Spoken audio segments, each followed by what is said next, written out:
Good afternoon, ma'am. Fellow Chief Ministers, good afternoon. Good afternoon. Ma'am, I think shuru kare, as the root of all evil is this COVID. And the COVID situation is bad, it's getting worse. जैसे मैंने आपको बताया था that we are likely to reach a peak by mid to end September. And आज हमारे 44,000 cases हैं जो हो चुके हैं, जिसमें से 29,000 have been cured and sent back. But this 44,000 is likely to go up to 110,000 by the 18th, according to our doctors team that is handling this situation. I'm worried more about this case of deaths. We have had 1,178 deaths, 49 yesterday. And the possibility is that the predictions are that up to 3,000 we will go by this mid-September. Now, in a scenario like that, when we are going to peak, what my colleagues from Bihar and Jharkhand and Maharashtra and Bengal have said, we are in the same scenario. We are today in a situation where the finances of our states are completely down. I can tell you that I don't know what the today statement has come from the finance minister that the GST is going to be on schedule, but my finance minister has gone from Punjab today to meet her, and let us see what happens there. But what information we have received just now is that they have taken the opinion of the Attorney General, who says that according to sources, the Attorney General has opined that there is no obligation on the central government to pay the GST compensation shortfall to the states. And GST Council has to decide on ways to make good the shortfall in compensation fund. Now, if we are not going to get compensation and we are not going to get our GST, and as of now, the situation is this, that my own state is down. My own revenues are down in GST by 38%, VAT minus 31%, state excise just 1% positive, taxes on vehicles minus 63%, this is compared to last year, and stamps and registration minus 41%, electricity duty 25%. This year, financial year, will be ending with something like 25,000 crore deficit. I don't have money. I don't have money to run. For Corona, I've got, we have already spent nearly 500 crores. Government of India has given us 101 crores, and they say that they're going to give us 30 more. And this thing is it's growing from our cities. Now it's going into the villages, and we are going to be into a serious financial crisis. How do we handle this, man? This is one thing which I have to say. And I agree with what Mamta ji says. And I think all of us should collectively go and see the Prime Minister and go and tell him what we think of what the situation is like. And after all, he's the Prime Minister of the state. He has to give us. We've given all the powers of taxation to him through the GST. If all our taxes which we used to collect are now to be collected by him, and now they're saying that they may not be able to pay it. They don't have any commitment to give it to us. Then how do our states run? So we've got this sort of scenario which is developing, which is compensation. They have paid me GST up to March. Now 2 quarters they haven't paid. So we've received 6,900 up to March, and in these last 2 quarters we are due 7,000 crores. That's not paid, and I don't know when they're going to pay it according to their commitments, which they're making. We have asked that the revenue deficit grant be allowed on the 15th Finance Commission should be allowed for the year 2021. They're giving it, but for the next 4 years as well. That they're not agreeing to. The Government of India should provide liberal finance assistance for the decrease in revenue collection for COVID-19. That they're not agreeing to. Punjab, as I said, has received about 500 crores, ma'am, and 102 crores from them. They say 30 crores more, and we have spent nearly 500 crores. And that this figure is going to go higher and higher. Ma'am, when we started off COVID in March, we had 200 tests a day. Now we are 25,000 tests a day, and by the end of this month, we'll be going to 30,000 tests a day. Now, every time, of course, that takes the figures up. But what does it mean? It means that Corona is there, and it's only showing up in the tests. And once we go to 30, it's going to go further up. But now things are bad. I've got in the primary and secondary sectors, we are under control. In the tertiary sectors, we are not under control. We have to now somehow put a block on all this that is happening and this growth that is taking place. So what I have had to do is I have to clamp down in certain areas to keep this under control.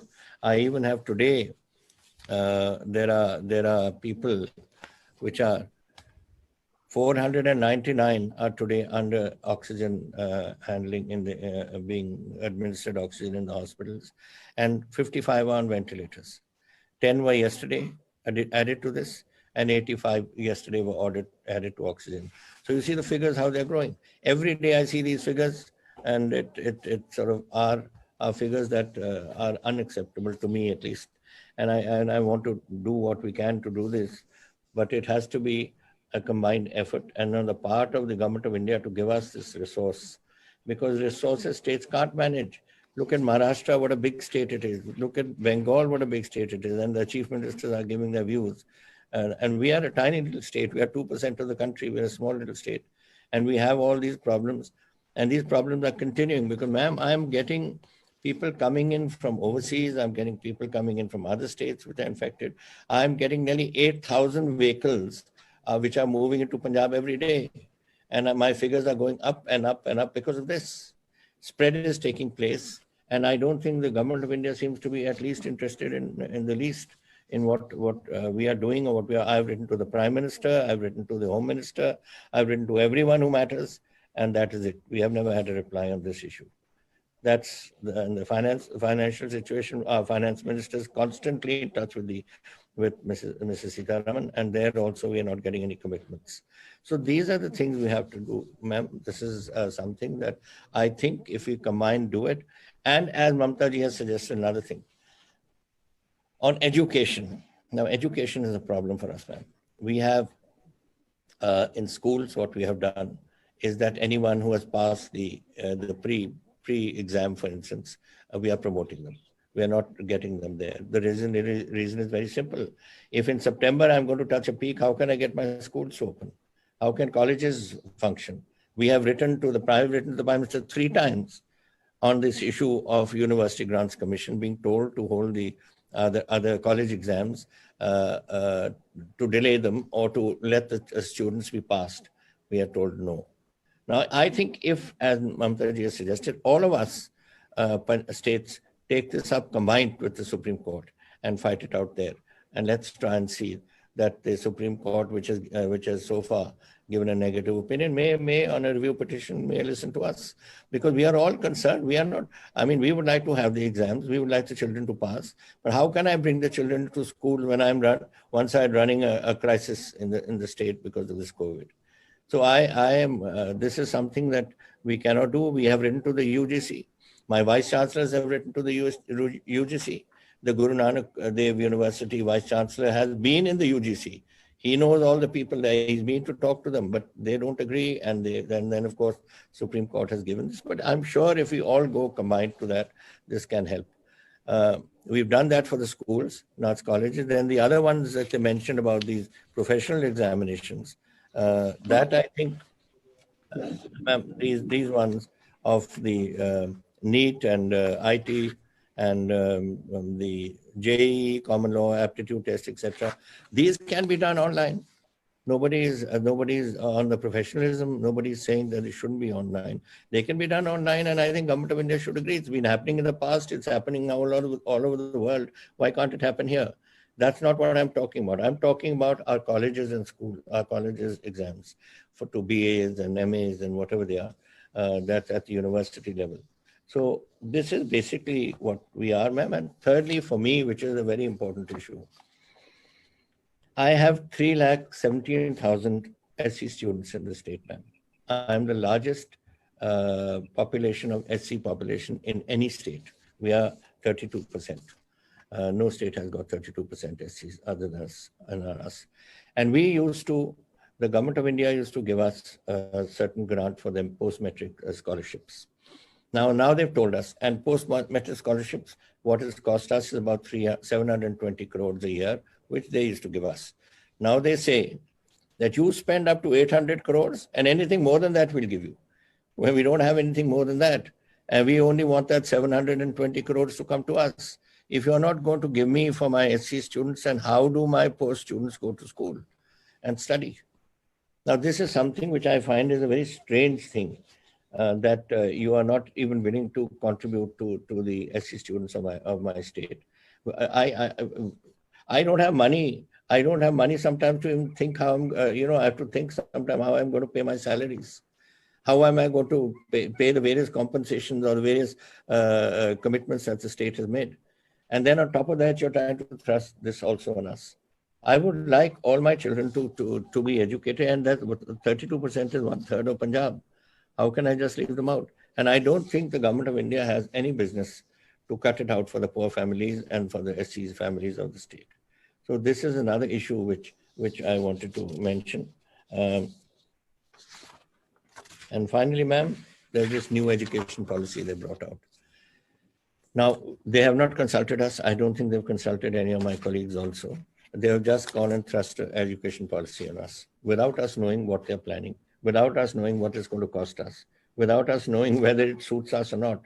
What suits us may not suit Assam, may not suit Kerala. We have a different, every state has its own system of these sort of education policies. So I would like that we are going to look through this. We are going to be putting up a committee to look into it. When you trusted on us, what is the impact it's going to have on our education? What's the impact it's going to have on our finances? And then only we can answer this. But this is something another, I think it will affect the other states as well to consider this issue. And lastly, ma'am, just to give you some information, which is in fact, the paper has just arrived. Day after tomorrow, our Vidhan Sabha is starting. And we have said that everyone should, including the Chief Minister downwards, every MLA must have his COVID test done. A few were done today, and 23 of my MLAs are positive as of today. Now, these tests are going to continue tomorrow and day after tomorrow. Now, you can imagine, ma'am, if this is the state of my legislators and ministers, what is the situation in our state? So therefore, it is my request to you that I think we should collectively meet and go and see the Prime Minister and request our colleagues from other states, not from our party, like Thackeray ji and Hemant ji and also Mamta ji, to come along with us and let us force this issue and inform him that we are not asking for anything out of the moon or out of the blue. We are asking for something which we think every state must get, their states too and our states too. And so that we can at least move forward and try and get over this crisis which is has engulfed us all. Thank you, ma'am. Thank you. Amarendra ji, just 1 minute, Madam Sonia. Amarendra जी, अगर वो exam के लिए supreme court में अगर आप लोग state को मिलके रिव्यू कर सकता है तो क्या आप इसको मानेंगे? हाँ, मैं तो आपके साथ चलूंगा. We'll go to the Supreme Court.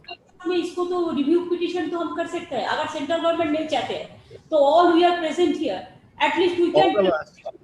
मैंने तो रिक्वेस्ट की है ममता जी that all of us, all 6-7 of us who are sitting here, we should unitedly go.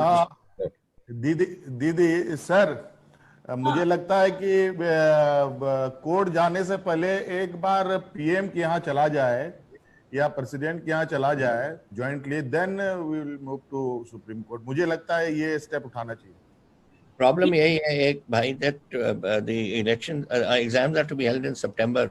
September तो परसों से हुआ है. I mean, if we go to ask for time with the Prime Minister, कभी 2-3 हफ्ते ना मिले तो फिर कैसे करेंगे हम? Because September the exams are due. 1 September exam है यार. प्राइम मिनिस्टर को हम लोगों ने लेटर लिखा लेकिन कोई रिस्पांस नहीं मिला. इसी के लिए स्टूडेंट लोग भी अभी खतरे में है ना. वो लाइफ क्यों रिस्क लेंगे? अगर उसको एक साथ में जैसा सिस्टम किया है उसमें तो लाइफ रिस्क हो जाएगा. कितना एमएलए हमारा अभी कोविड में अटैक है, कितना मिनिस्टर कोविड में अटैक है, इवन देश का होम मिनिस्टर कैसा है मेरे को पता नहीं है. तो मैडम दीदी, आज के दिन में लगभग 70,000 पर डे पॉजिटिव पाए जा रहे हैं. तो इसमें हम कैसे करेंगे? हम कैसे खतरा में डालेंगे? तो लेटर बहुत मैस हो जाएंगे मैम. एक बात ठीक है, कल आप अगर दिल्ली में जो प्रेजेंट है और जो नहीं है जाके प्राइम मिनिस्टर का साथ मीट से कर सकता है, सोनिया जी अगर इसको एडिट करे तो। लेकिन उसका बाद नहीं सुने तो हमको तो सुप्रीम कोर्ट में अपील करना है। Will be working, Punjab chief minister you take the lead. हम लोग देखिए एक साथ में हम लोग अपील करेंगे। तो आप लोग मैडम टुडे इज 26 ना, 26, 27, 28, 29, 30 फर्स्ट को एग्जाम है ना। फर्स्ट को एग्जाम है, जल्दी से जल्दी करना है। काल तो ये परसों डे टू डे नहीं होगा। तभी ठीक है, you know, because September 1st तो आ गया ही हमारे पास, so why do we wait for that? Let us go to court. Supreme court चल लो, हम सब चलते हैं। Punjab chief minister you take the lead, आप कर लो, हम लोग सब एक साथ नहीं करेंगे, अलग अलग नहीं करके बेटर होगा। हेमंत जी, अगर उद्धव जी भी अभी नहीं है लेकिन सब पार्टी तो है, एक साथ ना 6-7 स्टेट भी हम करें ना, तो अदर स्टेट, नवीन जी भी कल हम सुना है उन्होंने कहा कि हम लोग इसको पोस्टपोन करने चाहते हैं। और भी बहुत स्टेट है जो हमारा साथ नहीं सकता है, नहीं रहने सकता है, लेकिन स्टूडेंट का इंटरेस्ट के बारे में सबको करना पड़ेगा। इसी के बारे में आज मीटिंग से तो इसका बारे में एक लीड लीजिए। दूसरी बात यह है कि कोरोना थोड़ा कमती होने का बाद एक डेपुटेशन पीएम का साथ मिलना चाहिए, प्रेसिडेंट का पास भी जाना चाहिए। और दिल्ली में जो लोग रहते हैं, सोनिया जी आप लोग तो दिल्ली में यू आर सेटल देयर, तो उधर में भी एक डेलीगेशन हम पार्टी से रिप्रेजेंटेटिव भेज देंगे, प्राइम मिनिस्टर और प्रेसिडेंट को पास, जो स्टेट का बारे में जो बोलना है इसको बारे में जल्दी से जल्दी करना है। हमारा बोलता है नहीं देगा, अरे नहीं देगा तो हमारा टाका रुपया लेके चला जाता है, और बोलता है नहीं देगा तो स्टेट चलेगा कैसे? नहीं, सही बात। अभी मैडम जो एग्जाम का डेट इन लोगों ने डिक्लेयर किया है उसमें कोई एसओपी भी तो नहीं बताया है कि कैसे होगा नहीं होगा, उसका भी तो बहुत। हेमंत जी वो काल एक लेटर दे दिया, काल एक लेटर देके बोला है कि देखो आपका सारा देश भर यही जगह सेंटर होगा, वो सेंटर में इतना 25.50 लोग, 50 लाख इतना करीब स्टूडेंट एग्जाम में बैठेंगे। कैसे बैठेंगे? No social distancing, no physical distancing, उसका लाइफ सिक्योरिटी है, उसका लाइफ का सिक्योरिटी बर्बाद हो जाएगा। अगर वो करियर के लिए जा रहा है तो उसको सिक्योरिटी भी मेरा हम लोगों को देखना कर्तव्य है। कैसे हम स्टूडेंट लोगों को जिंदगी खतरा में डाल सकते हैं? नहीं बिल्कुल मैडम, ये सिर्फ स्टूडेंट ही नहीं है, बहुत कुछ खुल जाएगा, फिर तो सारी चीजें ओपन हो जाएंगी। अशोक जी आदरणीय परम श्रद्धेय सोनिया जी, तमाम मेरे मुख्यमंत्री साथीगण, बघेल सर प्रणाम, गहलोत सर प्रणाम। प्रणाम। अच्छा लगा। कैसे हैं? ठीक है। मैडम ने प्रयास किया एक साथ में और हम लोग सब आपस में बातचीत करने वाले बन सके। मैं इस मौके पर मैडम मेरे साथियों भी कहना चाहूंगा, सब लोग एक सी स्थिति गुजर रहे हैं और जब डेमोक्रेसी की बात करते हैं, अगर डेमोक्रेसी मजबूत दिखती है तब तो ये सब बातें करने का उसके लाभ मिलने की उम्मीद होती है। भाई सरकारी क्या उम्मीद करें, क्योंकि जब से सरकार बनी है 14 में, तब से ही जो रवैया सरकार का है वो इस प्रकार का बन गया है कि कोई लोगों में घुटन महसूस हो रही है कि कहें तो किसको कहें।